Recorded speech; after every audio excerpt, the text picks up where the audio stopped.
Welcome back. Today's letter is to Jan Leike, one of the most influential figures in AI safety research. He formerly co-led the super alignment team at OpenAI, but resigned publicly citing concerns that the company was prioritizing shiny products over safety. He now works on AI safety at Anthropic. Dear Jan, you left OpenAI in 2023, reportedly because they were putting shiny products over safety. Now, according to multiple reports, OpenAI has signed a $200 million contract with the Department of Defense to develop AI for warfighting and other national security challenges. This marks a major policy shift for a company that once claimed to ban military uses entirely. Your current employer, Anthropic, has also been awarded a $200 million agreement by the Department of Defense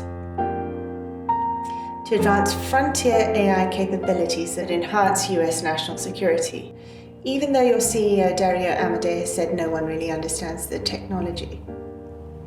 The official press release states that your models are already being deployed within intelligence and defense networks, including a partnership with Palantir and Amazon Web Services to make Claude models available in classified environments.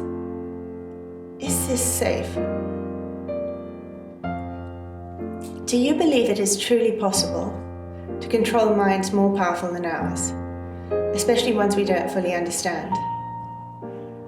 And do you think it's ethical or safe to deploy such systems for military and surveillance purposes, especially given how blurred the line is becoming between protection and domination?